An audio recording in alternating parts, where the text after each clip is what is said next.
Masa kerja 3 tahun menjadi TKI di Singapura tidak memiliki tabungan sama sekali, sangat memalukan. Pagi itu langit kampung masih basah oleh embun ketika Aldi berdiri di depan rumah kayu yang sudah menemaninya sejak kecil. Tas lusuh tergantung di bahunya, berisi pakaian seadanya dan harapan yang jauh lebih berat daripada isinya. Di balik pintu, suara ibunya terdengar sibuk memberi nasihat, sementara ayahnya hanya duduk diam, menunduk, seolah kepergian itu bukan sekadar perjalanan, melainkan perpisahan panjang yang tak pasti ujungnya. Aldi menatap halaman rumah yang sempit itu untuk terakhir kalinya. Di sanalah ia tumbuh, belajar menahan lapar, dan mengubur mimpi-mimpi kecilnya. Ia tahu, langkah yang akan diambilnya bukan untuk mengejar kebahagiaan sendiri, melainkan untuk menjadi sandaran hidup orang-orang yang ia cintai. Singapura bukan impiannya, itu hanya tempat di mana ia menukar waktu mudanya dengan uang demi keluarga. Ibunya menggenggam tangan Aldi erat, seolah takut jika ia benar-benar akan menghilang begitu saja.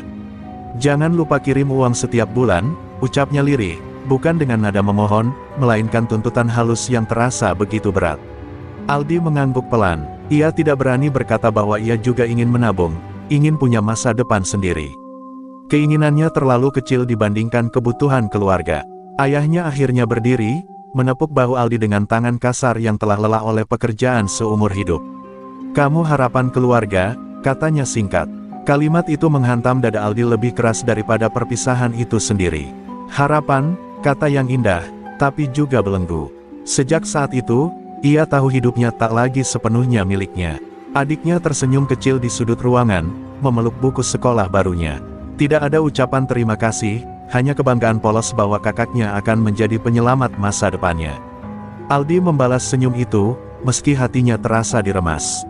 Ia rela menderita, asal adiknya bisa melangkah lebih jauh darinya. Ketika kendaraan yang akan membawanya pergi berhenti di depan rumah, dada Aldi semakin sesak. Setiap langkah menjauh terasa seperti mencabik bagian dirinya sendiri. Ia ingin menoleh, ingin mengatakan bahwa ia juga manusia yang bisa lelah dan terluka, tetapi kata-kata itu mati sebelum sempat keluar. Di dalam kendaraan, Aldi menatap jalanan yang perlahan menghilang dari pandangan. Air matanya jatuh tanpa suara. Ia menangis bukan karena takut, melainkan karena sadar bahwa sejak hari itu, ia akan hidup untuk orang lain.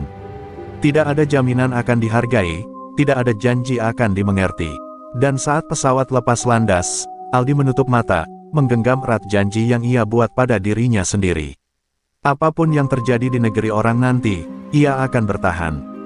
Karena bagi keluarga, pengorbanannya bukan pilihan, melainkan kewajiban yang harus ia jalani, meski harus mengorbankan dirinya sendiri. Singapura menyambut Aldi bukan dengan gemerlap seperti yang sering ia lihat di televisi, melainkan dengan hiruk-pikuk yang dingin dan asing. Gedung-gedung tinggi menjulang tanpa empati, seolah menegaskan bahwa di kota ini, manusia hanyalah angka dan tenaga. Aldi berdiri di antara kerumunan pekerja migran lainnya, merasa kecil, tak dikenal, dan mudah dilupakan. Hari-hari pertamanya diisi dengan kerja yang nyaris tanpa jeda. Bangun sebelum matahari terbit, pulang ketika langit kembali gelap. Tangannya kapalan, punggungnya nyeri, dan tubuhnya sering menggigil kelelahan. Tidak ada yang peduli apakah ia lelah atau sakit, yang penting target tercapai.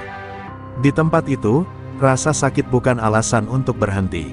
Aldi tinggal di kamar sempit bersama beberapa pekerja lain. Udara pengap, kasur tipis, dan suara napas orang-orang asing menjadi teman tidurnya setiap malam.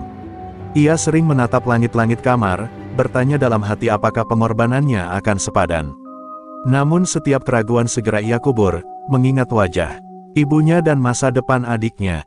Saat gaji pertamanya diterima, tangannya gemetar. Bukan karena jumlahnya kecil, tetapi karena ia tahu uang itu tak akan pernah benar-benar menjadi miliknya.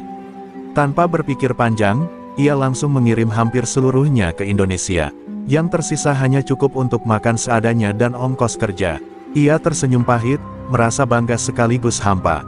Telepon dari rumah datang hampir setiap minggu.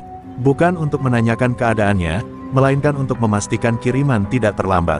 "Uangnya sudah masuk, kan?" Menjadi pertanyaan yang lebih sering terdengar daripada, "Kamu baik-baik saja?" Aldi selalu menjawab dengan nada tenang, meski dadanya sering terasa sesak. Di sela-sela kerja, ia melihat orang lain tertawa, menikmati hidup, dan menabung untuk masa depan mereka sendiri. Sementara ia menghitung koin untuk bertahan hingga akhir bulan. Ia belajar satu hal pahit, pengorbanan terbesar seringkali terjadi dalam diam, tanpa ada yang benar-benar melihat. Suatu malam, tubuh Aldi demam tinggi. Ia tetap berangkat kerja, menahan pusing dan mual. Dalam pikirannya hanya ada satu ketakutan, jika ia berhenti, aliran uang ke rumah akan terputus. Ia lebih takut mengecewakan keluarga daripada kehilangan kesehatannya sendiri. Dan di tengah kota yang tak pernah tidur itu, Aldi perlahan menghilang sebagai manusia utuh. Ia berubah menjadi mesin pengirim uang, hidup untuk kewajiban, bukan untuk diri sendiri. Tanpa ia sadari, harga yang ia bayar bukan hanya tenaga, melainkan juga jiwanya sedikit demi sedikit. Waktu berjalan tanpa ampun, dan hari-hari Aldi melebur menjadi rutinitas yang sama, kerja, kirim uang, lalu kembali bekerja. Tidak ada penanda hari libur yang benar-benar ia rasakan, karena bahkan saat tubuhnya beristirahat, pikirannya tetap tertambat pada rumah kecil di Indonesia. Ia hidup dengan satu keyakinan sederhana, selama keluarganya tercukupi, penderitaannya tidak sia-sia. Setiap awal bulan, Aldi selalu menjadi orang pertama yang berdiri di depan mesin pengiriman uang. Tangannya cekatan, matanya fokus, seolah itu adalah ritual suci yang tak boleh terlewat. Nominal yang ia kirim selalu besar, jauh lebih besar daripada sisa yang ia simpan untuk dirinya sendiri. Ia tidak pernah menghitung berapa banyak yang telah ia berikan, ia takut jika sadar, hatinya akan goyah. Di kampung halaman, kehidupan keluarga Aldi perlahan berubah.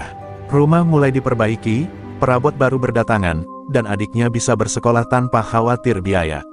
Namun perubahan itu tidak pernah disertai ucapan terima kasih. Semua dianggap wajar, seolah uang itu memang seharusnya datang, tanpa perlu menanyakan dari mana asalnya. Telepon dari rumah kini semakin sering, dan nada bicaranya berubah. Bukan lagi permintaan, melainkan daftar kebutuhan. Uang sekolah naik, motor perlu diservis, tetangga punya hajatan. Aldi mendengarkan semuanya dalam diam, mencatat kebutuhan mereka di kepalanya, lalu mengiyakan tanpa berani menolak. Suaranya selalu terdengar kuat, meski hatinya rapuh. Suatu hari, ia mencoba menahan sedikit uang untuk dirinya sendiri. Ia ingin membeli sepatu baru karena yang lama sudah robek. Namun sebelum niat itu terwujud, pesan dari ibunya masuk, meminta tambahan uang karena ada kebutuhan mendadak. Aldi menatap layar ponsel lama, lalu menghela napas panjang. Sepatu bisa menunggu, pikirnya, keluarga tidak. Malam-malamnya dipenuhi rasa rindu yang tak pernah terucap. Ia ingin pulang, ingin duduk di ruang tamu sambil tertawa bersama keluarga. Namun ia tahu, kepulangannya nanti akan dinilai dari satu hal saja, berapa banyak yang ia bawa pulang. Kenyataan itu membuat rindu berubah menjadi tekanan yang menyesakkan. Adiknya semakin jarang bertanya tentang kabarnya. Yang sering ia dengar hanyalah cerita tentang sekolah, prestasi, dan rencana. Masa depan, semua dibangun di atas uang yang Aldi kirimkan setiap bulan. Aldi bangga, tetapi juga terluka. Ia merasa hadir dalam hidup mereka, namun tidak benar-benar diakui sebagai manusia yang berjuang. Dan begitulah, selama 3 tahun, uang Aldi terus mengalir tanpa henti, menghidupi banyak orang, namun perlahan mengeringkan dirinya sendiri. Ia tidak sadar bahwa di balik setiap transfer, ia sedang mengirimkan sebagian dari hidupnya, sesuatu yang tidak akan pernah bisa ia minta kembali. Hari itu datang tanpa perayaan. Tidak ada tepuk tangan, tidak ada ucapan selamat, hanya selembar pemberitahuan bahwa kontrak kerja Aldi telah selesai. 3 tahun yang ia habiskan dengan keringat, luka, dan air mata berakhir begitu saja, seperti debu yang disapu angin. Ia menatap kertas itu lama, mencoba merasakan kebanggaan, namun yang muncul justru kekosongan. Di kamar sempitnya, Aldi membuka tas dan menghitung barang-barangnya. Tidak banyak berubah sejak hari pertama ia datang. Pakaian sederhana, sepatu yang semakin usang, dan ponsel lama dengan layar retak. Ia tersenyum pahit saat menyadari satu hal yang menyakitkan, setelah 3 tahun bekerja di negeri orang, ia pulang tanpa tabungan, tanpa apapun selain tubuh yang kelelahan. Ia duduk di tepi ranjang, mengingat setiap uang yang ia kirimkan. Setiap rupiah yang ia lepaskan dengan keyakinan bahwa itu akan menjadi jalan kebahagiaan bersama. Ia tidak menyesal, setidaknya ia berusaha meyakinkan dirinya sendiri demikian. Bukankah keluarga seharusnya menjadi alasan terkuat untuk berkorban? Kabar kepulangannya disampaikan ke rumah dengan suara yang penuh harap. Ibunya terdengar senang, ayahnya berkata agar ia segera pulang. Tidak ada pertanyaan tentang kondisinya, hanya tentang kapan ia tiba. Aldi menutup telepon dengan senyum kecil, membayangkan pelukan hangat dan rasa terima kasih yang mungkin akan menantinya. Dalam perjalanan menuju bandara, Aldi memandangi kota Singapura untuk terakhir kalinya. Kota yang mengajarinya arti bertahan, sekaligus menguras abis dirinya. Ia merasa seperti meninggalkan medan perang, selamat, tapi penuh bekas luka yang tak terlihat. Pesawat yang akan membawanya pulang terasa seperti pintu menuju harapan baru. Di dalam pesawat, Aldi menatap awan dari balik jendela. Ia membayangkan rumahnya, wajah orang tuanya, dan adiknya yang kini hampir dewasa. Ada keyakinan tipis di hatinya bahwa semua pengorbanan itu akan dimengerti saat ia pulang. Bahwa cinta keluarga akan menghapus semua lelah yang ia rasakan. Namun jauh di dalam hatinya, ada rasa takut yang tak mau pergi. Ia sadar dunia seringkali kejam pada orang-orang yang bekerja dalam diam. Tapi Aldi memilih menepis pikiran itu. Ia ingin percaya, untuk sekali ini saja, bahwa pulang berarti diterima. Saat roda pesawat menyentuh tanah Indonesia, napas Aldi tertahan. Ia tidak tahu bahwa langkah kakinya kali ini bukan menuju kehangatan, melainkan awal dari luka yang jauh lebih dalam, luka yang akan mengubah cara ia memandang keluarga, hidup, dan dirinya sendiri selamanya.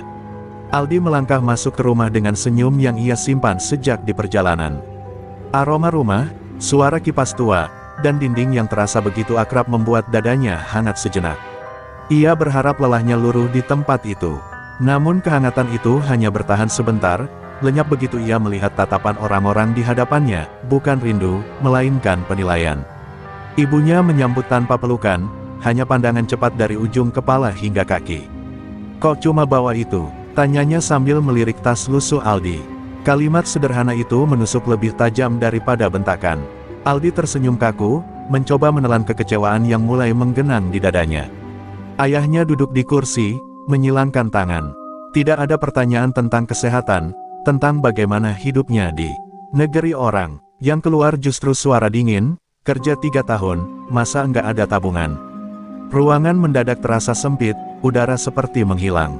Aldi terdiam, kata-kata tercekat di tenggorokan.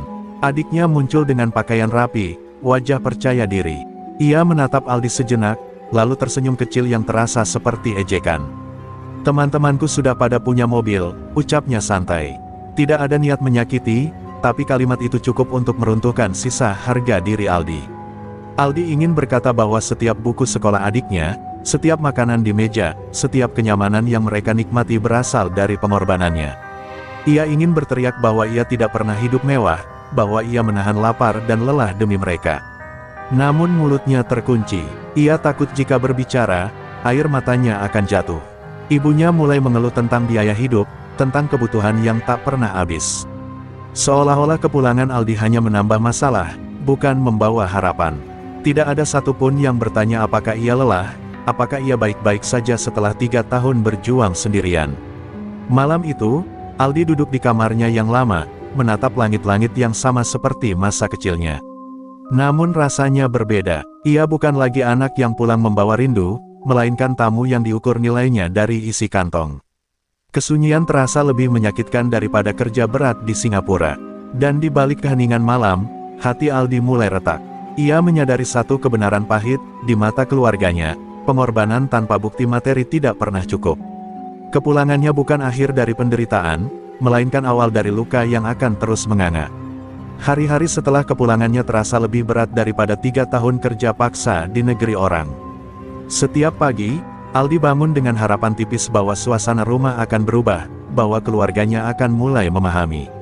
Namun yang ia temui justru tatapan dingin dan obrolan yang selalu berujung pada satu hal, kegagalannya menurut versi mereka. Di meja makan, nama adiknya selalu disebut dengan nada bangga. Prestasi di kantor, gaji tetap, masa depan yang dianggap cerah. Ayah dan ibunya bercerita panjang lebar seolah Aldi tidak ada di sana. Ketika ia mencoba ikut bicara, percakapan mendadak berhenti, lalu berlanjut tanpa melibatkannya. Ia hadir secara fisik, tapi diabaikan sebagai manusia. "Lihat adikmu," ucap ibunya suatu pagi, tanpa menatap wajah Aldi. "Sekolah tinggi, sekarang kerja di kantor. Beda sama kamu." Kalimat itu diucapkan tenang, tapi menghantam lebih keras daripada makian. Aldi menunduk, jarinya mengepal di bawah meja, menahan getar yang merambat dari dadanya ke tenggorokan. Adiknya pun mulai berbicara dengan nada yang berbeda, lebih tinggi, lebih yakin. Ia sering memberi saran yang terdengar seperti nasihat, tapi terasa sebagai hinaan terselubung. Kakak harusnya mikir masa depan, jangan cuma kerja kasar, katanya suatu sore. Aldi tersenyum tipis, menelan pahit yang semakin menumpuk. Tidak ada yang pernah menyebut bahwa pendidikan adiknya berdiri di atas uang kiriman Aldi. Tidak ada yang mengingat bahwa gaji kantor yang kini dibanggakan itu lahir dari keringat kakaknya sendiri. Semua pengorbanan itu lenyap, seolah tidak pernah ada, terkubur oleh perbandingan yang terus diulang. Malam hari menjadi satu-satunya waktu di mana Aldi bisa bernapas. Di kamarnya, ia duduk sendirian, mendengarkan suara tawa keluarganya dari ruang tengah. Tawa yang tidak melibatkannya, ia merasa asing di rumah sendiri, seperti orang luar yang tak sengaja menumpang hidup. Dalam diam, Aldi mulai memahami bahwa penjelasan tidak akan mengubah apapun. Kata-kata tidak akan mengalahkan penilaian yang sudah terbentuk. Ia bisa berteriak tentang pengorbanannya, namun itu hanya akan terdengar seperti alasan bagi mereka yang sudah memutuskan untuk merendahkannya. Di titik itulah, sesuatu di dalam diri Aldi berubah. Rasa sakitnya tidak lagi berupa air mata, melainkan tekad yang dingin. Ia berhenti berharap pada pengakuan keluarga, dan mulai membangun satu janji pada dirinya sendiri. Suatu hari nanti, ia akan menjawab semua hinaan itu bukan dengan kata, melainkan dengan keberhasilan yang tak terbantahkan. Sejak hari itu, Aldi memilih diam. Bukan karena ia tidak punya kata-kata, melainkan karena setiap kata terasa sia-sia. Ia berjalan di dalam rumah seperti bayangan, hadir tanpa benar-benar dianggap. Tatapan matanya kosong, senyumnya tipis, dan suaranya hampir tak pernah terdengar lagi di meja makan yang dulu ia rindukan. Setiap hinaan kecil yang terlontar, disengaja atau tidak, menjadi luka baru yang menumpuk di dadanya. Ketika ibunya mengeluh tentang biaya hidup sambil meliriknya, atau ayahnya menghela napas kecewa setiap kali melihatnya menganggur, Aldi hanya menunduk. Ia belajar bahwa membela diri justru akan membuatnya terlihat lebih lemah di mata mereka. Ia mencoba membantu pekerjaan rumah, berharap ada sedikit penghargaan yang tersisa. Namun usahanya dianggap remeh. Harusnya kamu cari kerja yang jelas, kata ayahnya suatu sore, tanpa menoleh. Kalimat itu sederhana, tapi cukup untuk mematahkan niat baik yang masih tersisa dalam hati Aldi. Malam-malamnya semakin panjang. Aldi sering terjaga, menatap kegelapan, mendengar detak jam yang seolah menghitung kegagalannya. Ingatannya melayang ke Singapura, ke kamar sempit, kerja berat, dan tubuh lelah. Aneh rasanya menyadari bahwa tempat yang dulu ia anggap neraka justru terasa lebih manusiawi daripada rumahnya sendiri. Ia ingin sekali berkata bahwa ia juga lelah, bahwa ia juga manusia yang punya batas. Namun setiap kali membuka mulut, ia teringat wajah keluarganya yang tak pernah benar-benar ingin mendengar. Maka ia memilih menelan semuanya, membiarkan rasa sakit itu mengendap, berubah menjadi sesuatu yang lebih dalam dan lebih sunyi. Adiknya semakin jarang berbicara dengannya, kecuali untuk hal-hal yang bernada merendahkan. Prestasi dan keberhasilan adiknya menjadi bayang-bayang yang terus menghantui Aldi. Ia bukan iri, tapi hancur karena semua itu berdiri di atas pengorbanan yang kini dilupakan. Dalam kesunyian itu, Aldi mulai berbicara dengan dirinya sendiri. Ia mengingat setiap hinaan, setiap tatapan meremehkan, bukan untuk membenci, tetapi untuk mengingat. Ia tahu suatu hari nanti, ingatan itu akan menjadi bahan bakar yang kuat, bukan untuk balas dendam dengan keburukan, melainkan untuk membuktikan bahwa diamnya bukan tanda kalah. Dan di titik terdalam luka itu, Aldi akhirnya mengerti satu hal yang pahit namun jelas, tidak semua keluarga pantas mengetahui betapa kerasnya perjuanganmu. Beberapa hanya pantas melihat hasil akhirnya. Di sanalah, di dalam diam yang terluka, tekad Aldi mulai mengeras, siap mengubah nasibnya sendiri, tanpa menoleh lagi ke belakang. Pagi itu, Aldi duduk sendirian di teras rumah, menatap jalanan kampung yang perlahan ramai oleh aktivitas orang lain. Matahari naik perlahan, tapi hatinya terasa dingin dan berat. Di balik keramaian sederhana itu, ia merasa terasing, seperti seseorang yang telah kehilangan tempatnya sendiri. Rumah ini bukan lagi tempat pulang, melainkan ruang sempit yang terus mengingatkannya pada kegagalannya di mata keluarga. Ia mengingat kembali semua yang telah ia lalui, keringat yang menetes di negeri orang, malam-malam tanpa tidur, dan setiap rupiah yang ia lepaskan dengan keyakinan bahwa cinta keluarga akan membalasnya. Kini semua itu terasa seperti cerita milik orang lain. Tidak ada satupun yang benar-benar ingin tahu seberapa dalam luka yang ia simpan. Di dalam dadanya, kemarahan perlahan muncul, tapi bukan kemarahan yang meledak-ledak. Itu adalah amarah yang sunyi, dingin, dan terkontrol. Aldi menyadari bahwa melawan dengan kata-kata hanya akan menempatkannya lebih rendah. Ia tidak ingin berteriak, tidak ingin memohon pengertian. Ia ingin membuktikan sesuatu, bukan kepada mereka, tetapi kepada dirinya sendiri. Malam harinya, Aldi menatap pantulan wajahnya di cermin kamar. Wajah itu tampak lebih tua dari usianya, dengan mata yang menyimpan terlalu banyak cerita. Ia berbicara pelan, hampir seperti berdoa. Ia berjanji bahwa rasa sakit ini tidak akan sia-sia. Bahwa suatu hari nanti, hidupnya tidak lagi ditentukan oleh hinaan orang lain.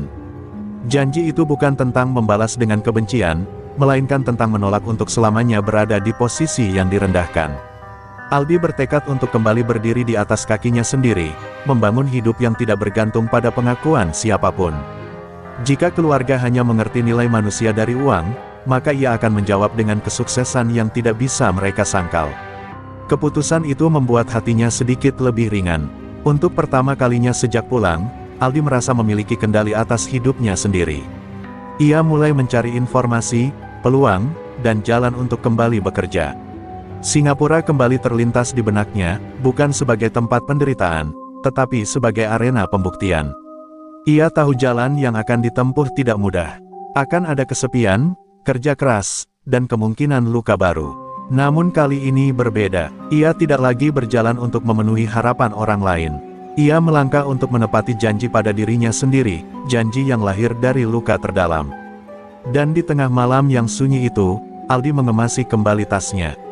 Setiap lipatan pakaian bukan sekadar persiapan perjalanan, melainkan simbol tekad yang baru.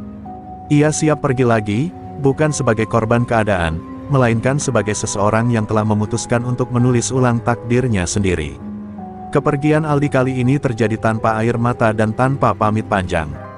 Pagi itu, ia hanya meninggalkan sepucuk kertas di meja ruang tamu, bukan berisi keluhan, bukan pula penjelasan, melainkan kalimat singkat yang dingin dan tegas, "Aku pergi untuk hidupku sendiri."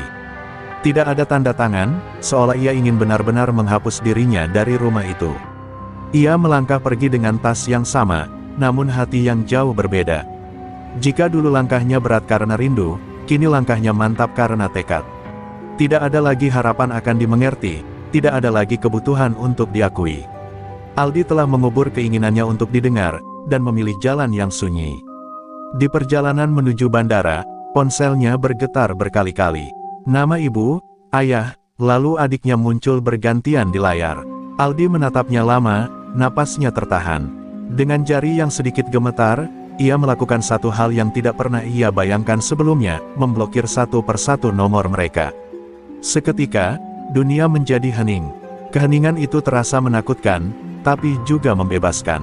Tidak ada lagi tuntutan, tidak ada lagi pesan berisi kebutuhan, tidak ada lagi suara yang mengingatkannya bahwa ia dianggap gagal. Untuk pertama kalinya, Aldi benar-benar sendirian, dan untuk pertama kalinya pula, ia merasa utuh. Singapura menyambutnya kembali dengan wajah yang sama, dingin, keras, dan tidak ramah. Namun Aldi tidak lagi gentar. Ia datang bukan sebagai pekerja yang pasrah, melainkan sebagai pria yang tahu apa yang ia kejar. Setiap langkahnya kini memiliki tujuan yang jelas, membangun masa depan yang sepenuhnya miliknya. Hari-hari pertamanya diisi dengan kerja yang lebih berat dari sebelumnya. Aldi mengambil lembur, belajar keterampilan baru, dan menutup telinga dari godaan hidup instan. Ia menabung dengan disiplin yang nyaris kejam, mencatat setiap pengeluaran, dan menolak semua hal yang tidak membawa dirinya lebih dekat pada tujuannya. Di sela kelelahan, ada malam-malam di mana ingatan tentang keluarganya muncul tanpa diundang. Wajah ibu, suara ayah, dan senyum adiknya hadir seperti bayangan. Hatinya sesak, tapi ia tidak lagi menyesal. Ia tahu, jika ia kembali membuka pintu itu, luka lama akan terulang. Aldi belajar hidup tanpa siapapun bergantung padanya. Ia belajar bahwa kesepian tidak selalu berarti lemah, dan jarak kadang diperlukan untuk menyelamatkan diri sendiri. Di balik sunyi dan kerja keras itu, tekadnya tumbuh semakin kuat, pelan, tapi pasti. Dan tanpa ia sadari, kepergian keduanya ini bukan sekadar pelarian. Itu adalah titik balik, sebuah garis yang ia tarik dengan tegas antara masa lalu yang merendahkannya dan masa depan yang akan ia bangun dengan tangannya sendiri, tanpa kompromi, tanpa penjelasan, dan tanpa menoleh kembali. Hari-hari pertama setelah kepergian Aldi terasa biasa saja bagi keluarganya. Mereka mengira seperti sebelumnya, Aldi hanya pergi bekerja, dan uang akan tetap datang tepat waktu. Ibunya masih menunggu notifikasi transfer dengan keyakinan penuh, seolah itu adalah rutinitas yang tak mungkin terputus. Namun hari berganti hari, dan ponselnya tetap sunyi. Ketika 1 minggu berlalu tanpa kiriman, kegelisahan mulai merayap. Ibunya bolak-balik memeriksa ponsel, membuka aplikasi bank berkali-kali, berharap ada kesalahan sistem. Ayahnya mulai bertanya dengan nada kesal, mungkin dia lupa. Tidak ada satupun yang langsung memikirkan kemungkinan terburuk, bahwa Aldi benar-benar pergi. Adiknya mencoba menghubungi Aldi, sekali, 2 kali, berkali-kali. Semua panggilan gagal, pesan-pesan tidak terkirim, nama Aldi seolah menghilang dari dunia mereka. Untuk pertama kalinya, rasa tidak nyaman menyusup ke dalam dada mereka, bukan karena rindu, melainkan karena ketidakpastian.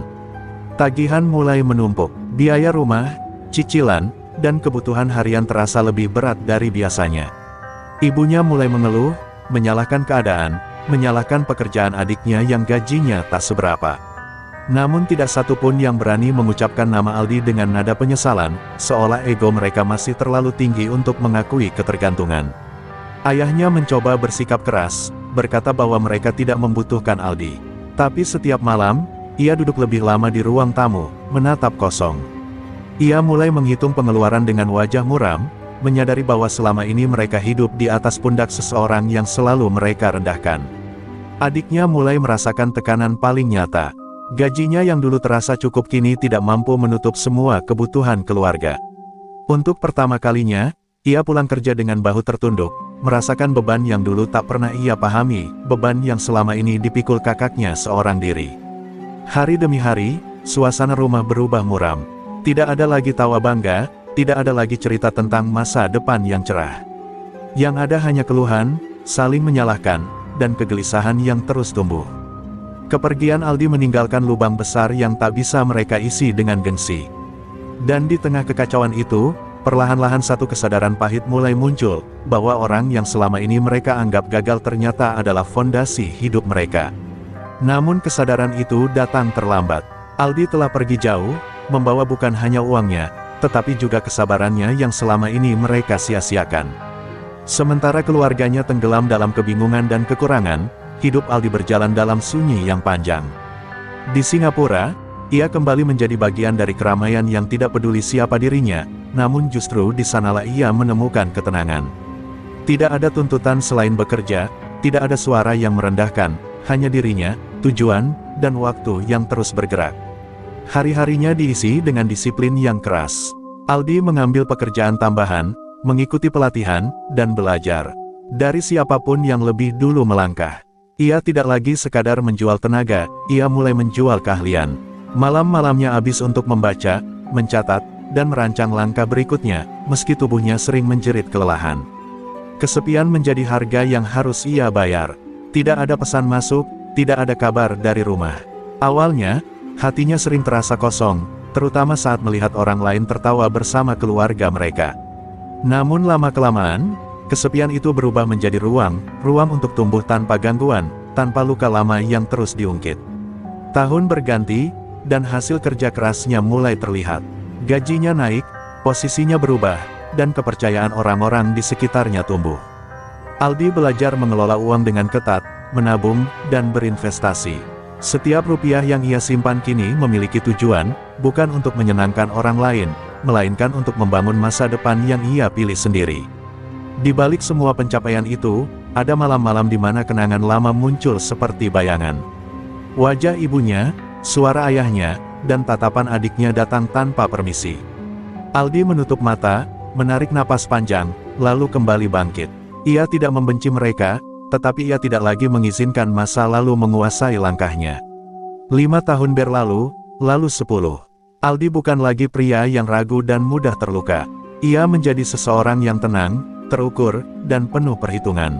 Dunia telah mengajarkannya bahwa kebaikan tanpa batas bisa menjadi kelemahan, dan bahwa menghargai diri sendiri bukanlah bentuk ego, melainkan kebutuhan. Di tempat kerjanya, nama Aldi mulai dikenal. Ia dipercaya menangani proyek besar, menjalin relasi bisnis, dan perlahan menapaki dunia yang dulu terasa mustahil.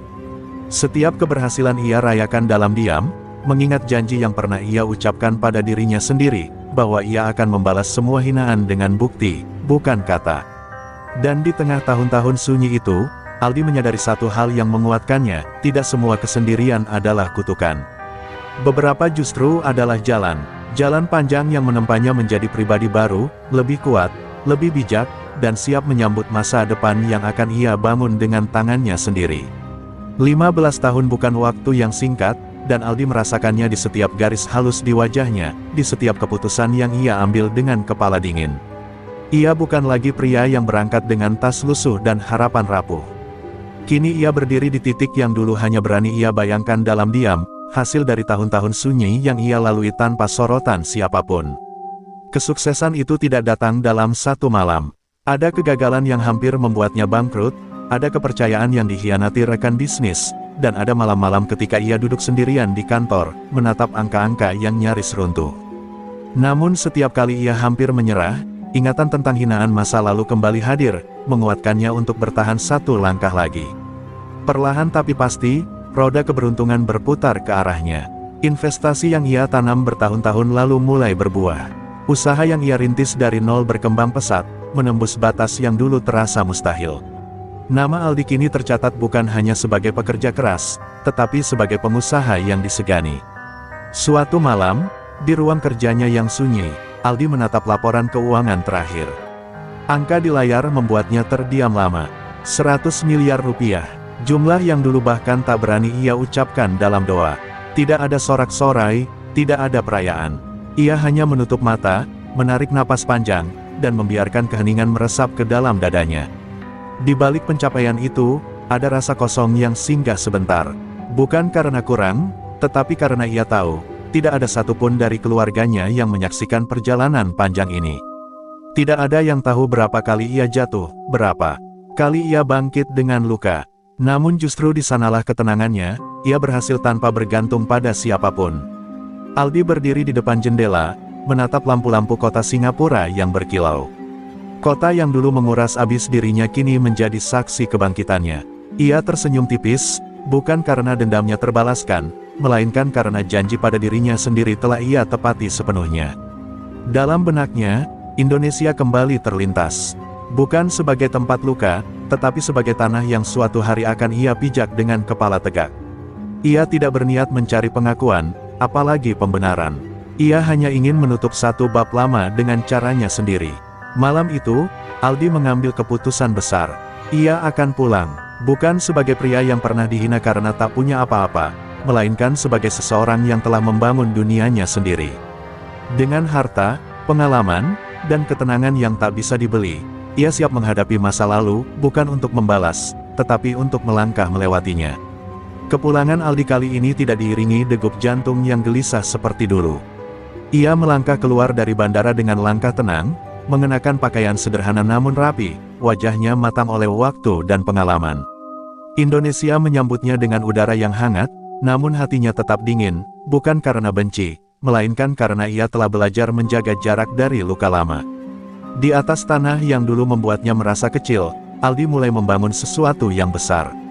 Ia membeli lahan luas, merancang rumah megah dengan arsitektur yang anggun, berdiri kokoh di tengah lingkungan yang perlahan berubah.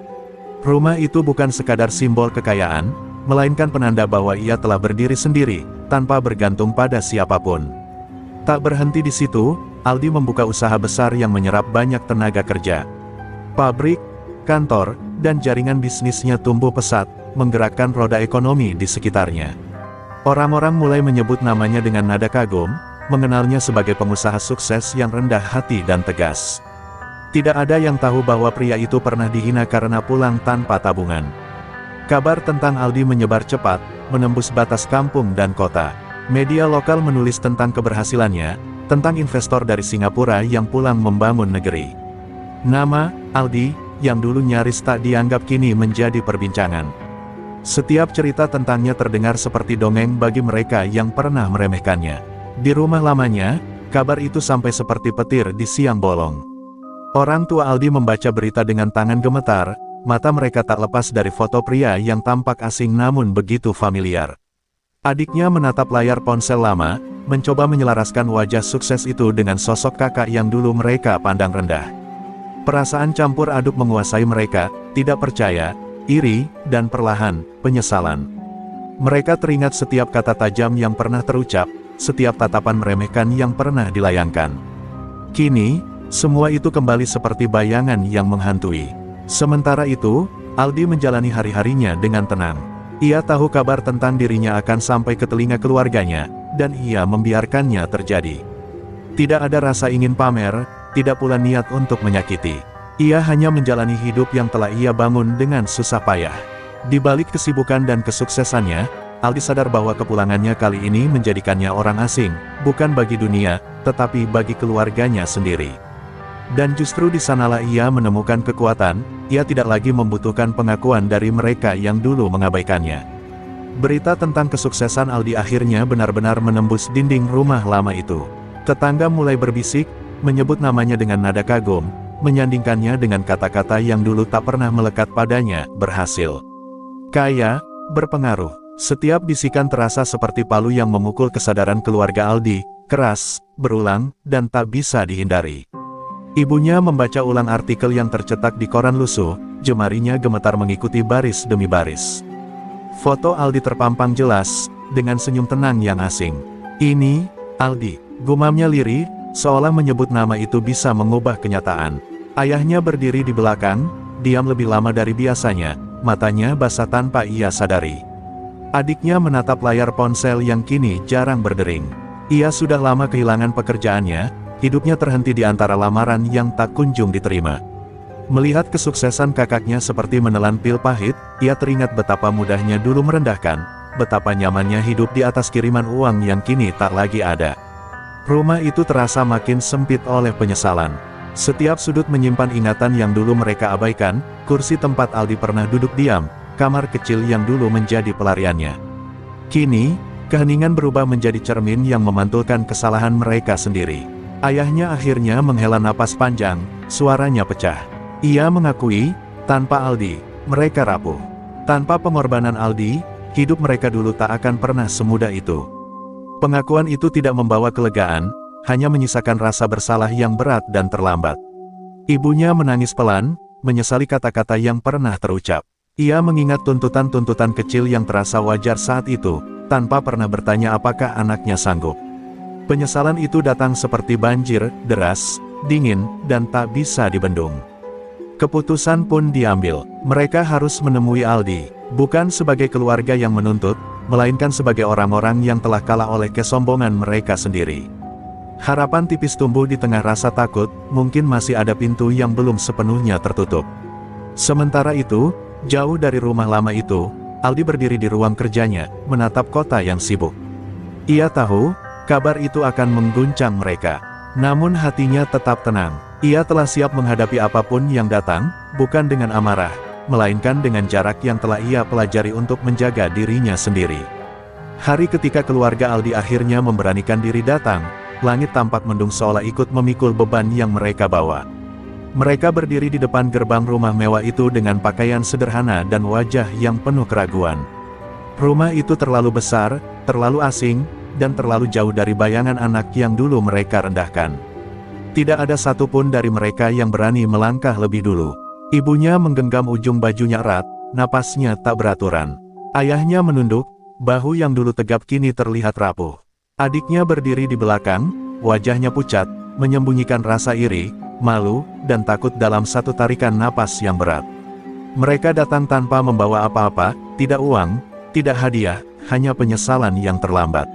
Saat Aldi akhirnya muncul, langkahnya tenang dan sikapnya dingin. Wajahnya tidak menunjukkan kebencian, tetapi juga tidak menyimpan kehangatan. Ia menatap mereka seperti orang asing yang kebetulan ia kenal di masa lalu. Tatapan itu jauh lebih menyakitkan daripada kemarahan, karena di sana tidak ada lagi kebutuhan untuk diakui. Ibunya tak kuasa menahan air mata. Ia maju selangkah, suaranya gemetar saat memanggil nama Aldi. Kata-kata maaf keluar terputus-putus, diiringi isak yang menyesakan.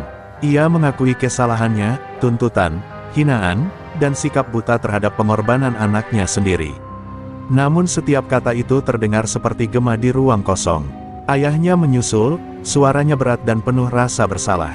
Ia menundukkan kepala, mengakui kegagalannya sebagai orang tua yang tidak pernah melindungi, apalagi menghargai. Ia berkata bahwa kesombongan dan gengsi telah menutup matanya, hingga ia baru menyadari nilai Aldi setelah kehilangan segalanya. Adiknya akhirnya berbicara, dengan suara yang nyaris tak terdengar. Ia mengaku telah menikmati hasil pengorbanan kakaknya tanpa rasa terima kasih. Kini, ketika hidupnya terpuruk dan masa depannya runtuh, ia menyadari betapa besarnya peran Aldi yang dulu ia anggap remeh. Kata, maaf, meluncur pelan, penuh rasa malu. Aldi mendengarkan semuanya tanpa menyela. Tidak ada air mata di matanya, tidak ada getar di tangannya. Luka itu sudah terlalu lama untuk berdarah lagi.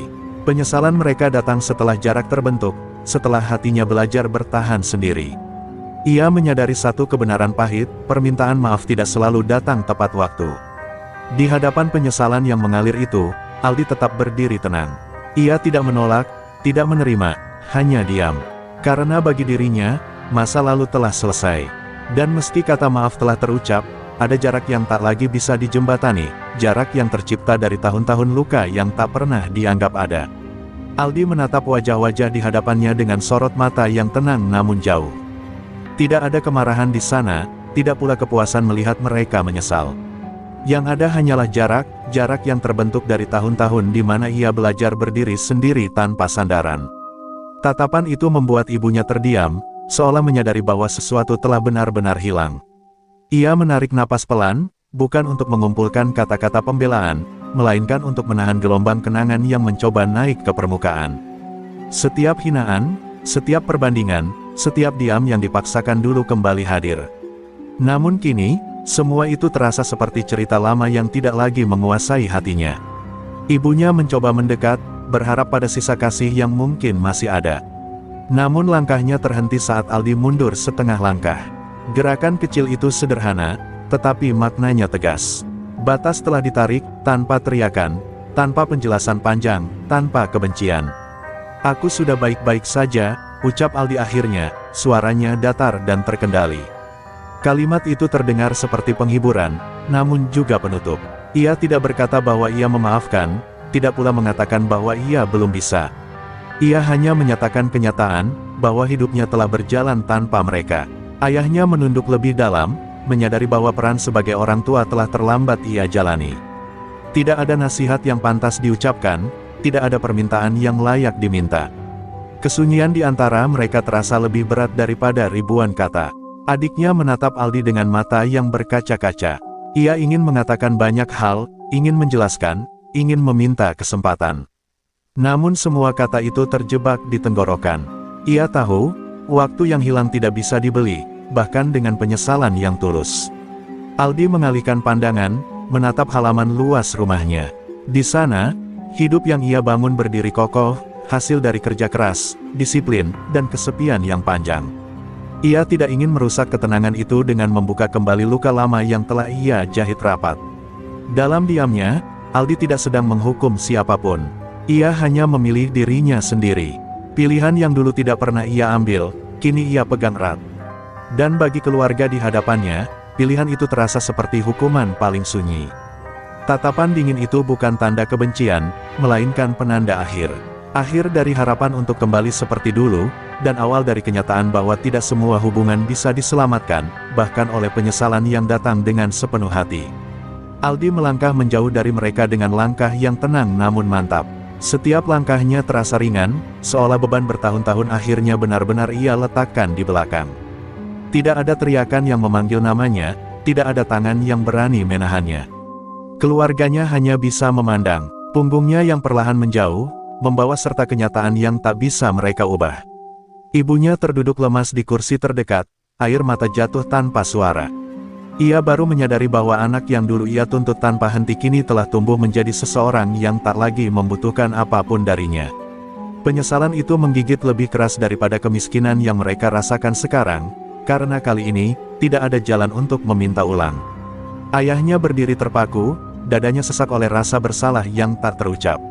Ia ingin memanggil Aldi, ingin berkata bahwa ia bangga, bahwa ia menyesal, bahwa ia ingin memperbaiki semuanya. Namun kata-kata itu terasa kosong, terlambat, dan tidak pantas. Ia memilih diam, sama seperti dulu ia diam saat anaknya direndahkan. Adiknya menatap kepergian Aldi dengan mata basah. Dalam hatinya, ia melihat bayangan dirinya sendiri, seseorang yang pernah berdiri tinggi karena ditopang pengorbanan kakaknya, lalu jatuh tanpa pegangan. Kini, ketika kesempatan untuk bersandar kembali datang, pintu itu telah tertutup rapat. Di dalam mobilnya, Aldi menarik napas panjang.